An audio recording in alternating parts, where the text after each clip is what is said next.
You've been hurt before, not just by enemies, but by moments you never saw coming. A careless word that cut deeper than a blade.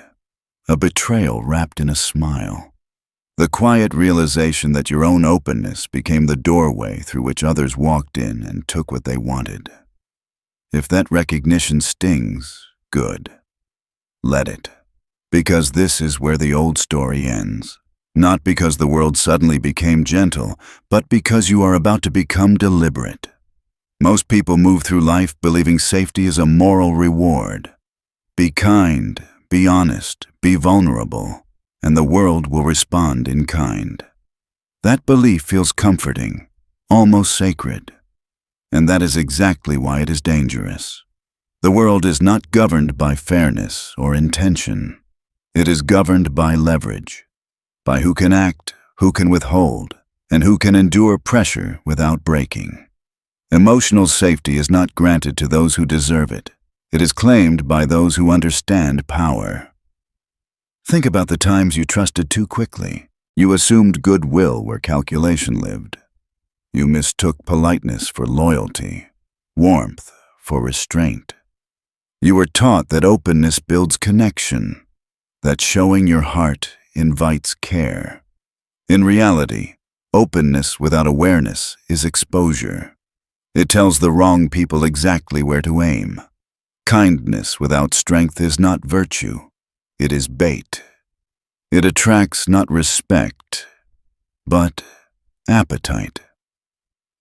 This is the first illusion that must die. The idea that being good will protect you. Goodness, when left unguarded, becomes a liability. It makes you predictable. And predictability is the currency predators trade in. They don't need to overpower you. They only need to know how you react, what you tolerate, and how far they can push before you fold. Protection is not passive. It is not something you fall into by accident. It is a posture, a constant state of readiness. Like a fortress that looks calm from the outside, while inside every wall has been measured, reinforced, and watched. To live without being wounded again, you must begin to think like an architect, not a victim. You don't hope the storm avoids your house. You build the house to withstand storms. Look around, and you'll see it everywhere. The people who are least harmed are rarely the loudest or the kindest. They are the ones who carry a certain weight.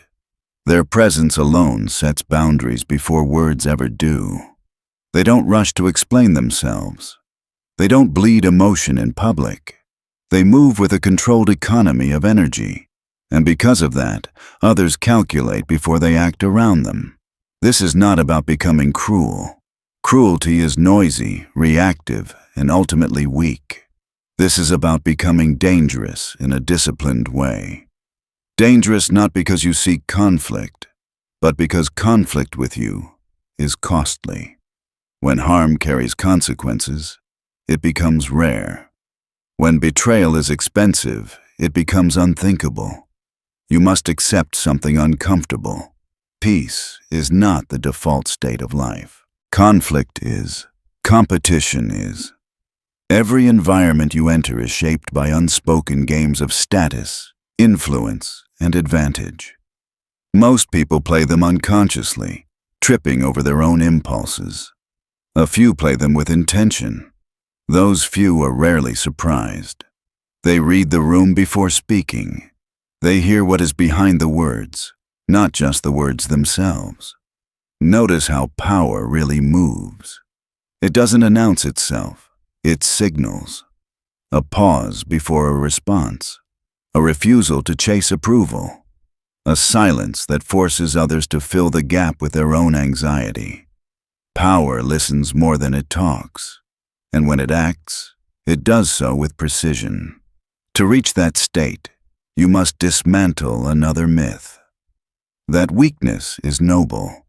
That sacrifice will be repaid. That enduring mistreatment proves moral superiority. The world does not reward pain. It rewards control. It rewards those who can hold their center when tested. Those who don't need to be liked to be effective. Those who understand that respect is not requested. It is enforced by consistency. Imagine a chessboard. The amateur reacts to every move emotionally. The master watches, waits, and sees patterns forming long before the pieces collide. The amateur wants to be seen as fair. The master wants to be unassailable. One plays for validation, the other plays for position. And position, once secured, protects you even when you say nothing. This is where the transformation begins. You stop measuring yourself by how others feel about you. You stop confusing openness with honesty and restraint with coldness. You begin to see your mind as territory that must be defended, your reputation as a structure that must be engineered, your silence as a tool, not an absence.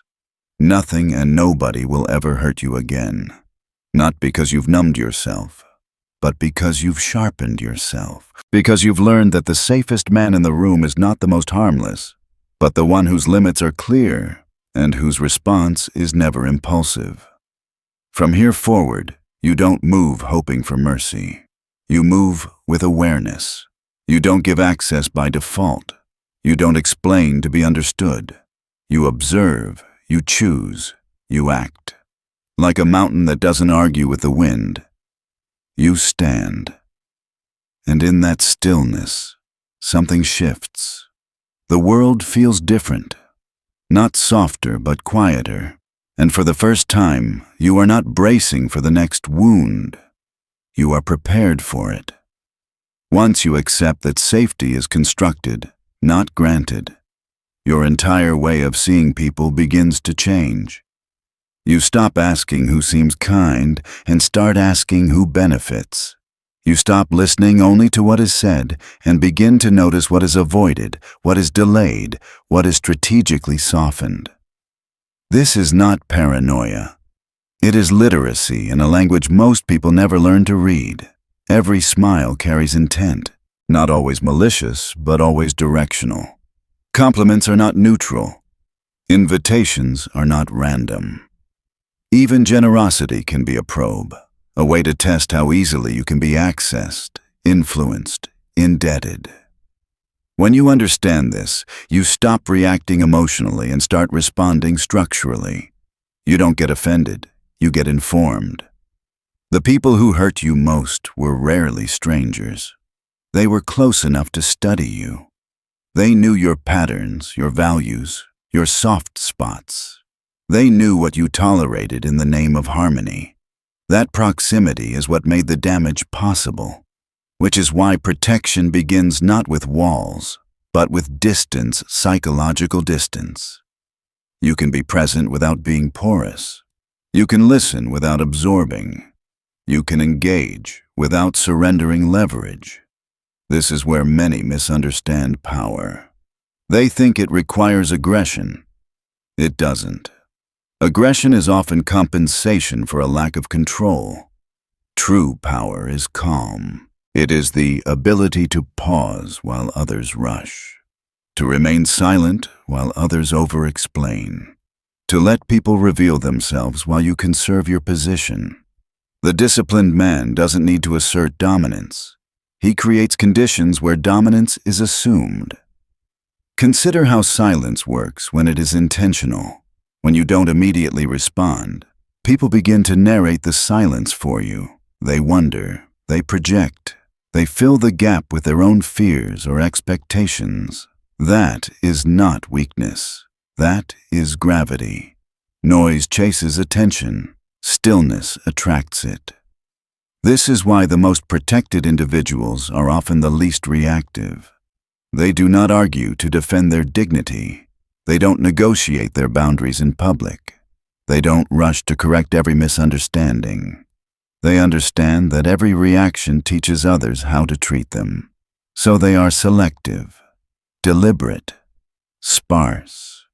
You must begin to think of yourself as expensive to access, not arrogant, but scarce. Your time, your energy, your emotional availability, these are assets. When they are given freely, they are treated cheaply. When they are regulated, they gain weight. Scarcity is not manipulation. It is self-respect enforced through structure. Relationships, especially, must be recalibrated through this lens. Love without respect becomes captivity. Trust without boundaries becomes exposure. The moment another person becomes the source of your stability, you have handed them a blade. Not because they are evil, but because dependence creates imbalance. And imbalance invites control. A bond is only healthy when you can walk away from it without collapsing. That ability is what keeps the relationship honest. It prevents subtle tyranny. It ensures that connection is chosen, not clung to. When someone knows you will always stay no matter how they behave, they stop behaving well. Protection, then, is not isolation. It is sovereignty. You choose who enters your inner world. You decide how much access they receive. You don't justify these choices. You enforce them quietly, like borders that are not explained at every crossing, only respected. This also means abandoning the need to be understood by everyone. The desire to explain yourself is often the residue of insecurity.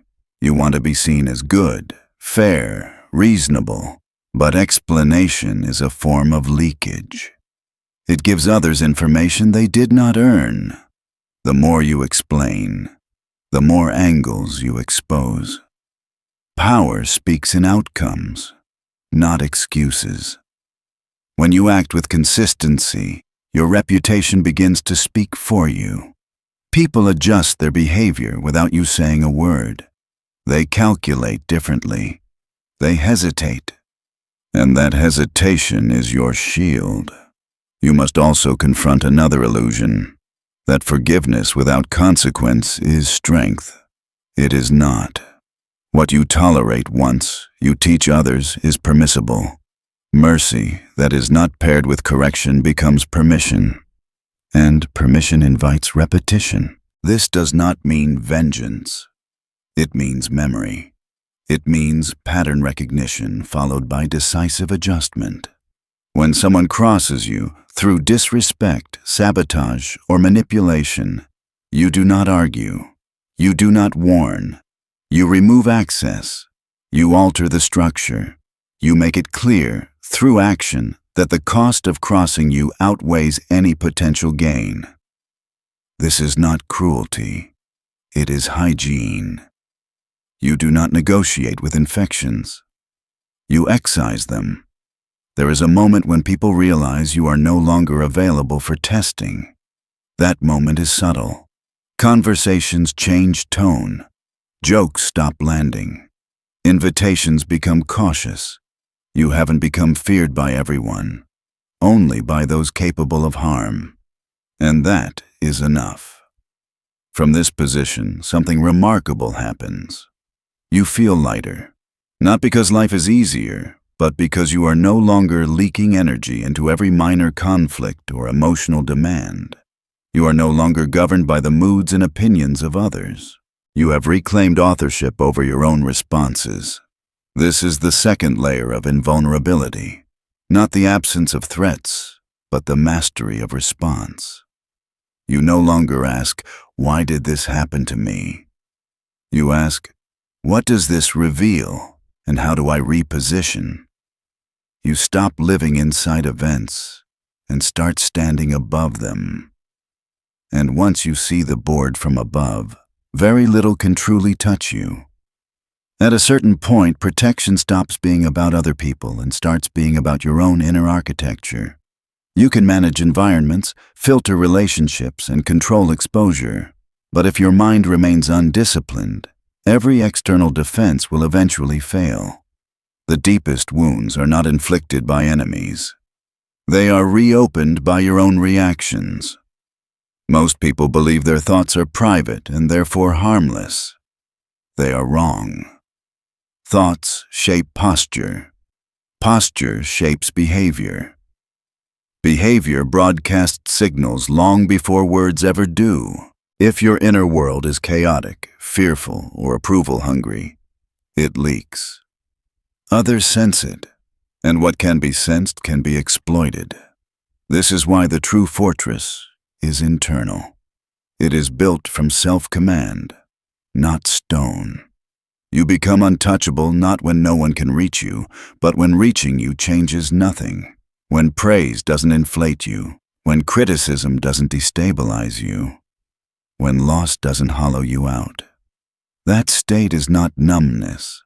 It is dominance over your inner terrain. Begin by observing how easily your emotions are triggered. Notice how quickly irritation rises, how fast guilt pulls you into explanation, how often fear makes you compromise. These reactions feel automatic, but they are habits. And habits can be retrained. The moment you pause instead of reacting, you break the chain. You insert choice where there used to be reflex. Emotions are not enemies. They are energy. But energy without direction becomes fire in a house you live in. When left unmanaged, anger becomes predictable. Predictability invites manipulation. Guilt becomes a lever others pull. Love becomes a bargaining chip. Anyone who can regulate your emotional temperature can regulate your decisions. The disciplined individual feels deeply but expresses selectively. He does not deny emotion. He governs it. He understands that expression is strategic, not cathartic. Not every feeling deserves a voice. Some are meant to be processed, refined, and transformed into clarity before they ever reach the surface. This is where many fail. They equate authenticity with exposure. They believe that showing everything makes them real. In truth, it makes them readable. And readability is vulnerability. The most powerful people are not the most expressive. They are the most controlled. Their inner life is rich but private. Their outer life is measured. Think of a poker table. The amateur reacts to every card. The professional barely moves. He knows that information is power, and power is preserved by withholding. Life operates the same way. The less others know about your fears, hopes, and insecurities, the fewer weapons they have. Isolation, then, becomes a tool, not physical isolation, but psychological distance. You live among people without being consumed by them. You listen without agreeing. You observe without internalizing. You are present but sovereign. This detachment does not make you cold. It makes you clear. Clarity allows you to see how often people act from their own wounds. Disrespect, manipulation, and hostility are rarely about you. They are expressions of insecurity, envy, or desperation. When you understand this, insults lose their sting. They become data points, signals of where the other person is weak. This shift is crucial. The moment you stop taking things personally, you gain leverage. You are no longer emotionally entangled. You can choose responses based on outcome, not impulse. You can let others reveal themselves fully while you remain unreadable. Discipline extends beyond the mind into the structure of your days. Routine is not restriction, it is armor. Without structure, your mood becomes your master. You rise and fall with circumstance. With discipline, you act regardless of feeling. You do what must be done even when motivation is absent. This trains endurance. Endurance is power. Those who lack routine are easy to destabilize. Fatigue makes them irritable. Stress makes them reactive. Praise distracts them. Criticism crushes them. Discipline neutralizes these swings. It creates consistency, and consistency builds trust, not the fragile trust of vulnerability, but the solid trust of reliability. You must also sever the belief that safety comes from others. No relationship, no institution, no mentor can guarantee your security. At best, they offer temporary shelter. At worst, they become liabilities when incentives change. Your security must be internalized. You must become your own counsel, your own refuge, your own final authority. When you know that you can lose approval and still remain intact, you become immune to emotional blackmail. Threats lose their power. Guilt evaporates. Manipulation fails. There is nothing left to hold over you. This is the look you sometimes see in the eyes of truly formidable people. It is not arrogance, it is calm. A calm that unsettles because it cannot be rattled. They have nothing to prove, nothing to protect that is not already within them. You can attack their image, their status, their possessions, but they do not flinch. Their foundation is internal. Once this inner fortress is built, external attacks begin to miss their target. People strike at what they think matters to you, but it no longer does. They hit shadows, illusions, and in doing so, they exhaust themselves. The man without an inner fortress is at the mercy of every external shift. Praise lifts him, criticism breaks him, love defines him, abandonment destroys him. This is not living. It is servitude disguised as sensitivity. The sovereign individual reverses this equation. His worth is not outsourced. His identity is not negotiable. His emotions are not public property. He engages with the world from a position of self-containment. This is the third layer of invulnerability. Not dominance over others, but mastery over self. And once you have that, the world can push, pull, tempt, and threaten. But it cannot wound you in the way it once did, because the blade no longer finds flesh. It meets steel. Once your inner fortress is established, a new battlefield reveals itself, one most people never consciously see. It is the war of perception. You may be disciplined, emotionally sovereign, and strategically silent, but if you neglect how you are perceived, you leave an opening just as dangerous as any emotional weakness. Power does not live in truth alone. It lives in narrative. The world does not experience who you are. It experiences what you appear to be. This is not cynical. It is structural. Most people do not have access to your intentions, your values, or your inner discipline. They see fragments, your posture, your timing, your restraint, your confidence under pressure. From those fragments, they build a story, and that story determines how they treat you. If you do not shape that story, someone else will, and they will not do it in your favor. This is why reputation is not vanity.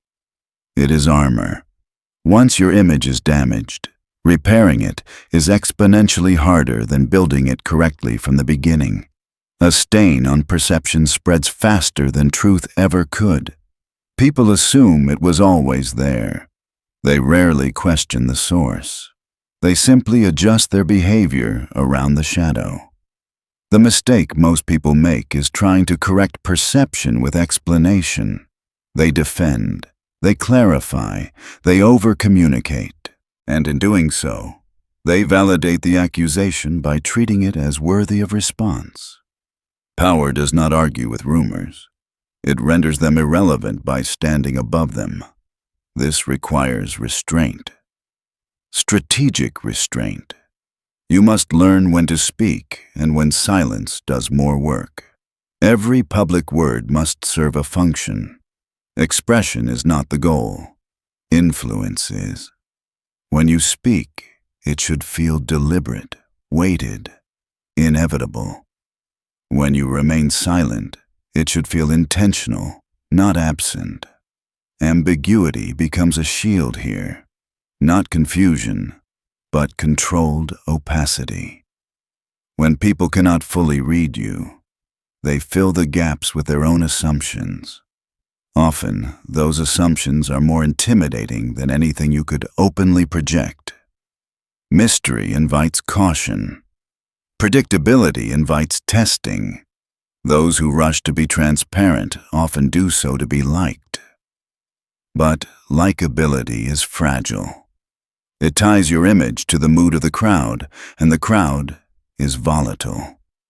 Today, they applaud. Tomorrow, they crucify. What endures is fear blended with respect. Not theatrical fear, but the quiet understanding that crossing you carries consequences. This is why the powerful are often misunderstood on purpose. They allow others to believe partial truths that serve them. They do not rush to correct false impressions if those impressions increase hesitation. Being fully understood is overrated. Being strategically misunderstood is an advantage. Your narrative must be planted before others attempt to frame you. You anticipate how enemies might portray you, and you move first subtly, calmly, without panic. You seed a stronger story, one that cannot be easily uprooted. Even failure can be reframed. A setback becomes a lesson. A betrayal becomes proof of resilience. You are never the victim in your own story. The weak beg to be understood. The strong decide how they will be interpreted.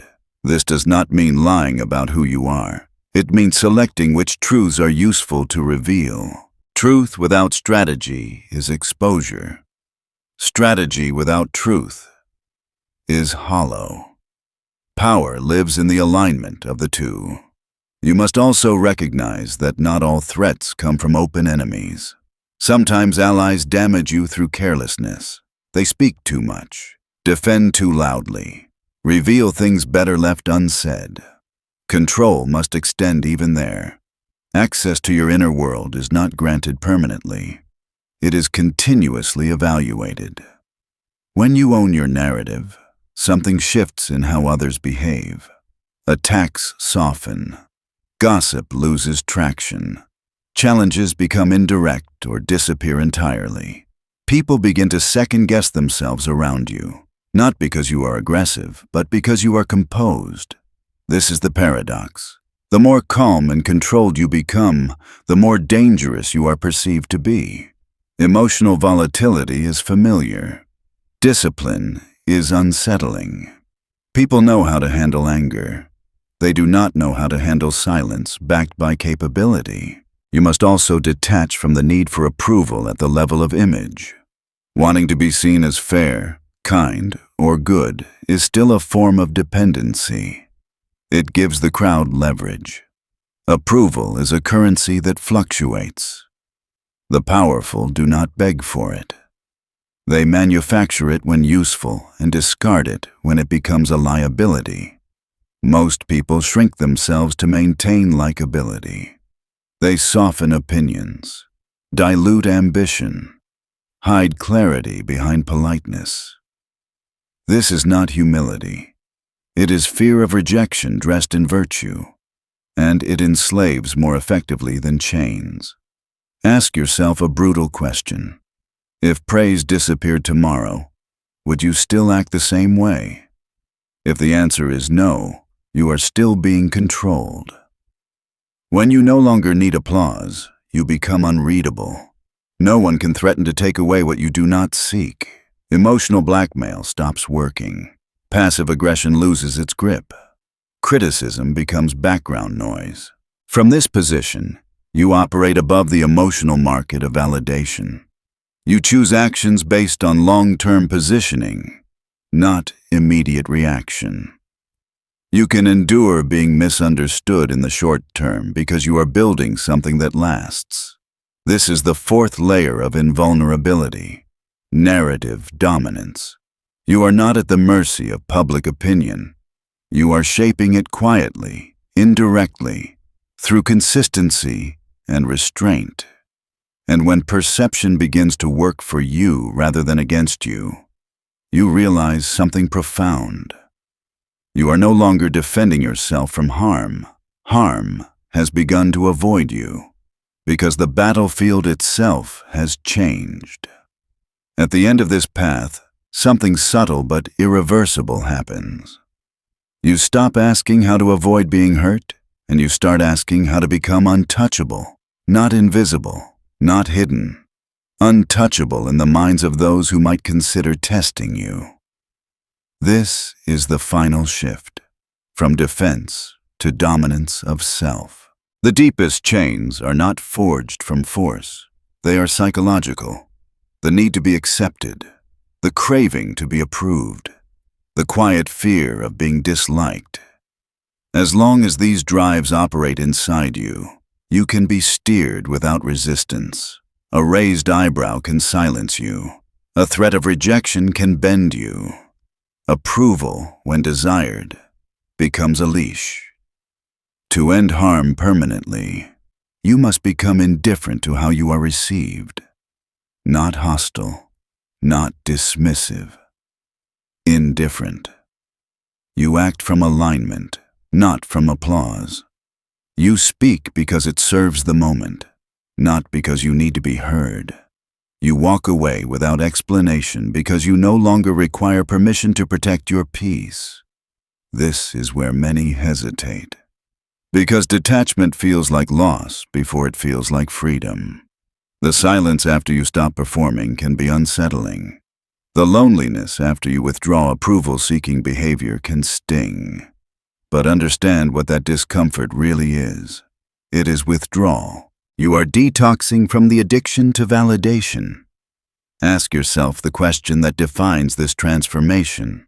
If no one ever praised you again, would you still live the same way? Would you still speak the same truths? Would you still pursue the same goals?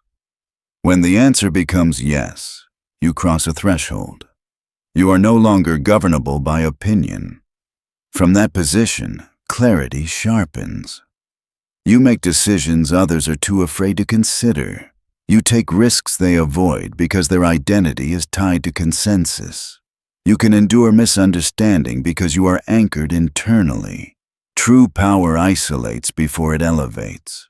Walking alone is often the price of walking above.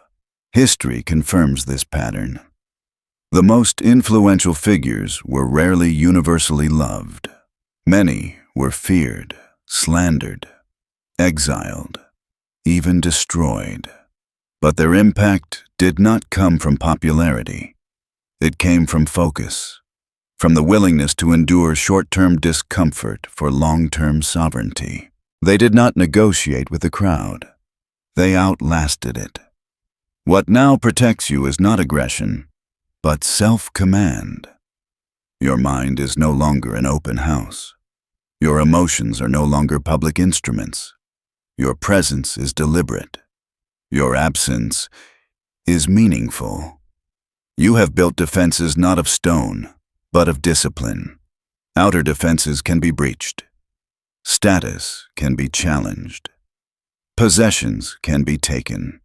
But an inner fortress, crafted with clarity, routine, and emotional mastery, cannot be invaded. Others may strike at your image, your relationships, your achievements. But if none of these are the foundation of your identity, they strike at shadows. This is the man who cannot be wounded in the old way. Praise does not lift him. Criticism does not break him. Loss does not erase him. He remains centered because his worth is not negotiated externally. He is self-contained. To reach this state, you must abandon comforting myths. That others will protect you. That virtue guarantees safety. That kindness earns immunity.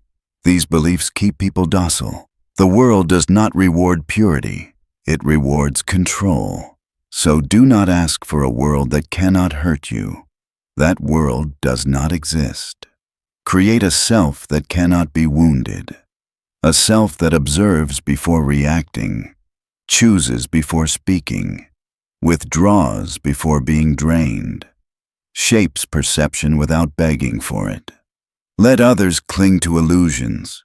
You will move differently now, quietly, precisely, without apology. Nothing and nobody will ever hurt you again, not because you demanded gentleness, but because you became someone harm no longer reaches. You are not here to be spared by the world.